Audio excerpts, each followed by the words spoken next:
Shugyo-Do, the secret way to become mentally unstoppable. What if I told you that becoming mentally unstoppable has nothing to do with motivation, discipline, or even strength?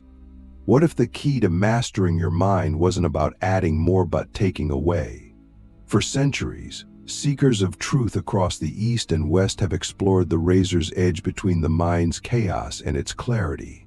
And in Japan, there is an ancient concept that most people have never heard of: Shugyo-Do. It doesn't translate easily. It's not just a practice, not quite a philosophy, and not simply a path. It's something deeper, a way of life forged in fire, silence, hardship, and self-confrontation. Shugyo-Do is the secret way to becoming mentally unstoppable, not by resisting pain, but by walking into it. Not by avoiding weakness, but by meeting it face to face and watching it dissolve. In the first few minutes of this journey, I need you to ask yourself something uncomfortable. What is the thing you've been running from inside your own mind? Not the surface level stuff, the emails, the stress, the to-do list. I mean the deeper resistance. The fear of being nothing. The fear of not mattering. The fear that when the noise stops, you won't like what's left of you. Shugyo-Do begins right there, where the excuses end, where the comforts fade, where the mirrors go black and you're left alone with you. Most of us never go that far. We live in curated environments. We design our lives to keep us distracted from the confrontation we most need to have. But Shugyo-Do says, go to that place, go willingly, and stay. Click subscribe to this channel to get more topics you love. The path of Shugyo-Do is not glamorous. It's not about flashy success or viral fame or even peace in the traditional sense. It's about purification by fire. It's about forging the mind into something that cannot be broken, not because it's armored, but because it's empty of illusion. And this is where most people get it wrong. They think becoming mentally unstoppable means becoming hard, ruthless, cold. But that's not strength, that's fear in disguise. True mental power, the kind that radiates serenity even in the storm, comes from emptiness, not from ego. It comes from removing what is false, not from adding more layers. Imagine standing in the middle of a frozen mountain stream for 10 minutes, not to impress anyone, not to post about it, but just to feel your mind scream and not move. Imagine meditating in a forest for 8 hours straight with no food, no comfort, and no conversation. Not to be spiritual, but to confront the part of you that says, I can't take this, and then take it anyway. That's Shugyo-Do. It's not a path you walk to get somewhere. It's a path you walk to become someone else entirely, or rather to shed the one you were never meant to be. Let me be clear, Shugyo-Do is not about suffering for its own sake. It's about transcending suffering by going through it on purpose. It's about stripping away everything that is not you so that what remains is indestructible. Not because it's powerful, but because it's real. And the only thing in this world that cannot be broken is what is true. Now ask yourself this. When was the last time you did something that scared you, not because it was dangerous, but because it exposed a lie you were living? Think about that for a moment. Shugyo-Do invites us to make discomfort a teacher, not an enemy. It invites us to walk toward the hard things, not to win, but to understand. Most people live their lives avoiding anything that threatens their comfort. But what they don't realize is that comfort is a cage. It keeps you soft. It keeps you dependent. It keeps you asleep. Shugyo-Do breaks that cage by making you feel everything. The cold, the silence, the pain, the boredom, the existential dread. It doesn't promise to make it go away. It promises to make you bigger than it. And that's the shift that changes everything. Because once you see that your mind can go through hell and not shatter you, stop fearing life. You stop fearing failure. You stop fearing yourself. So why isn't this more common? Why don't more people walk this path? Because we've been trained to believe that difficulty is a sign something is wrong. But Shugyo-Do says, difficulty is the only sign something is right. If it's hard, it means you're not hiding. If it burns, it means you're touching truth. And if it breaks you open, it means you were never whole to begin with. But here's where it gets even deeper. Shugyo-Do isn't just about mental toughness. It's about spiritual accuracy. It's about aligning your actions with the deepest part of who you are, not the version people want to see, not the version that fits in, but the version that would still be standing if everything was taken away. That's what you find when you walk this path. Not motivation, not willpower, but clarity.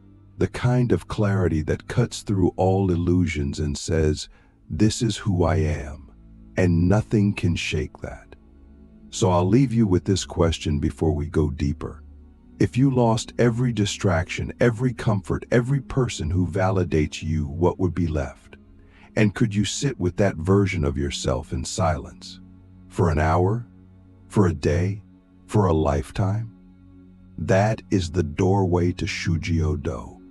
Not through ambition, not through pride, but through fire.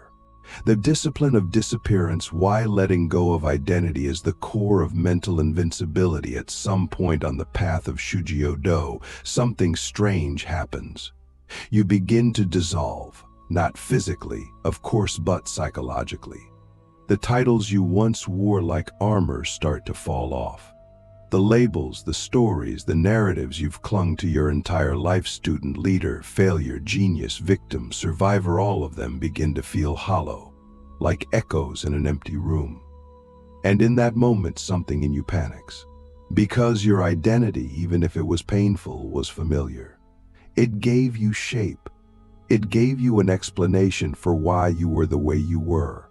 But Shugyo-Do demands something brutal and beautiful. The discipline of disappearance.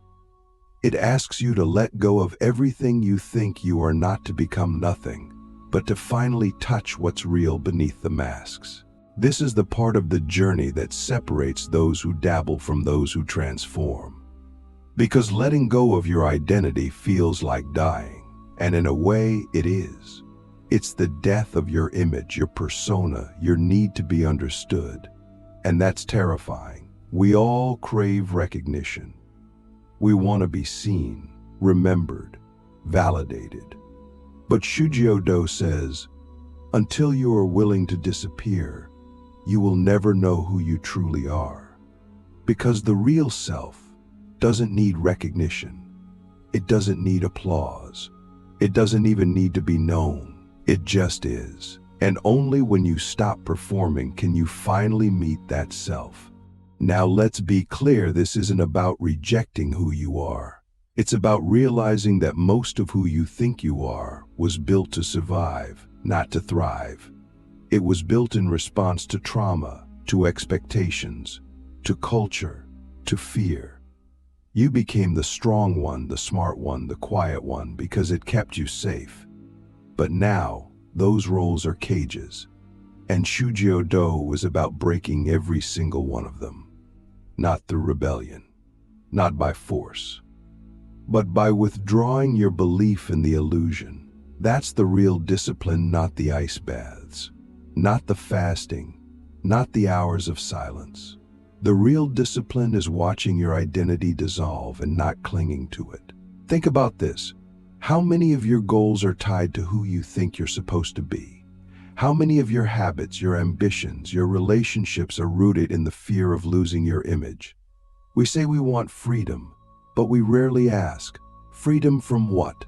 Shugyo-Do answers, freedom from yourself, or more specifically, the self you've constructed to avoid pain, the self that's constantly trying to prove, protect, and perform. That self is not the enemy, but it is in the way. So what happens when you let it go? When you stop needing to be someone, you become no one, and that is where real power begins. Because when you are no one, you can become anything. You are no longer limited by your past. You're no longer bound by your resume. You're no longer reacting to the world you're creating from stillness. And that's what mental invincibility actually is. Not the ability to dominate, but the ability to disappear completely and return with clarity, to vanish from the noise of the world and re-emerge with a mind so silent, so sharp, that nothing can shake it. This is why monks shave their heads, why warriors live in solitude, why mystics go into caves. It's not to escape the world, it's to erase the false self so they can return to the world as something truer. Shugyo-Do is not an escape, it's a furnace. And identity is the fuel. You feed it everything you thought you were, and in return, it reveals what cannot be burned. That's the secret. What survives the fire is what you've been looking for all along. So ask yourself honestly, if you stop needing to be you, what would you do differently? How much of your suffering is tied to keeping your image intact? And what would happen if you let it break? This is the paradox. Only by disappearing do you become truly present. Only by letting go of who you are can you finally see what is. And from that place beyond identity, beyond story, your mind becomes unshakable, not because it's stronger, but because it's empty. The fire of voluntary hardship, how suffering on purpose unlocks the deepest layers of strength. Most people spend their lives trying to avoid suffering. Entire industries exist to make life more convenient, more comfortable, more painless. But what if we've misunderstood the nature of strength? What if the very thing we run from, the cold, the hunger, the silence, the failure, is the exact thing we need to become unbreakable? Shugyo-Do doesn't just accept hardship, it chooses it. Not out of masochism, but out of mastery. It understands something most of the modern world has forgotten. That the mind only becomes deep, calm, and clear when it's been tested by fire. And not just any fire, the fire you walk into on purpose. Voluntary hardship is the crucible of transformation. When you suffer without meaning, it can break you. But when you suffer with intention, it builds you. It reveals your edges. It exposes your lies. It shows you where you still flinch, where you still depend on ease to feel okay. Shugyo-Do teaches that true strength is not developed in the moments of comfort, but in the moments when everything in you says, get out, and you stay. When your legs shake, when your breath shortens, when your thoughts scream for escape and you remain anyway. That's the moment the old self begins to die, and something deeper takes its place. It's easy to mistake this as just discipline. But Shugyo-Do is not about willpower. It's about alignment. When you place yourself in voluntary challenge, whether it's fasting, silence, physical strain, or emotional exposure, you are aligning your life with truth. And truth, by its nature, burns away what is no longer needed. It doesn't ask for comfort. It asks for courage. Shugyo-Do doesn't promise safety. It promises clarity. And clarity only comes when the illusions you've built to protect yourself start to fall apart in the face of difficulty. So why does choosing hardship matter? Because when you suffer on purpose, you regain agency. You stop being a victim of life's chaos and start becoming a participant in your own refinement. You're no longer waiting for life to shape you. You are shaping yourself. And this is the forgotten art of true growth. Most people wait for life to humble them, to test them, to break them. Shugyo-Do says, don't wait, do it yourself. Because if you don't choose your suffering, suffering will choose you. And it will arrive when you are least prepared. Think of it this way. A blade becomes sharp not by avoiding the grindstone, but by embracing it. It's the friction that reveals the edge. Your mind is no different. Every challenge you take on willingly becomes a sharpening of your consciousness. Every cold plunge, every morning you rise before dawn, every hour spent in silence, every moment you sit with your fear instead of running from it, these are not just acts of discipline. They are acts of purification. And with every layer you strip away, you get closer to the core of who you are. But here's the deeper truth. Suffering on purpose teaches you that you can survive yourself. That's what most of us are afraid of, not pain, but what pain reveals. We're afraid of the thoughts that surface when we're alone. We're afraid of the cravings we can't control. We're afraid of the limits we might discover. But Shugyo-Do says, go toward that fear, not to conquer it, but to understand it. Because once you understand your fear, it no longer controls you. And what is a mind that is no longer controlled by fear? It is unstoppable. So ask yourself now, when was the last time you chose something difficult when you didn't have to? When was the last time you said yes to discomfort, not because someone forced you to, but because you wanted to meet yourself in it? That's the path you take. That's the fire most avoid. But that fire is the only place where the mind becomes truly free. This is the essence of Shugyo-Do. Train yourself in hardship so that when life becomes hard, you do not flinch. Suffer on purpose so that when suffering comes uninvited, you are already familiar with its face. And walk willingly into the fire so that when all else burns, you remain. The unshakable core, how stillness in chaos becomes the final form of mental power after the fire, after the identity has dissolved, after the cold, the silence, the voluntary suffering. What remains? What emerges from the ashes of comfort and illusion is not a stronger version of the ego, but something entirely different. Something unseen, something immovable. It is the unshakable core. And this is the final destination of Shugyo-Do, not to become someone more powerful, but to discover the part of you that was never shaken to begin with. That part was always there, buried beneath noise, fear, comparison, and self-doubt. Shugyo-Do simply strips away everything that is not that, and what's left is stillness, not the absence of movement, but the presence of absolute clarity in the middle of chaos. Most of the world believes that calm is something you find after the storm. Shugyo-Do teaches the opposite, that true mental power is the ability to be still during the storm. While others panic, react, or collapse, the one who has walked this path becomes the eye of the hurricane, completely aware, not detached from life, but no longer enslaved by the fluctuations of it. This is not indifference. It is not numbness. It is presence. And presence, when refined by hardship and silence, becomes the most powerful force in the world. The unshakable core is not loud. It doesn't need to prove itself. It doesn't panic when things go wrong because it no longer depends on external outcomes to feel whole. It doesn't need to control the world because it has mastered control of the self. And this is where everything changes, not just for you, but for everyone around you. Because when you become grounded in stillness, you become a mirror for others. Your existence becomes a silent invitation. Come back to yourself. You no longer need to convince people of anything. Your presence speaks louder than any words could. And here's the paradox. The deeper you go into Shugyo-Do, the less you need. You stop chasing attention. You stop chasing approval. You stop chasing even achievement. Not because you give up, but because you wake up.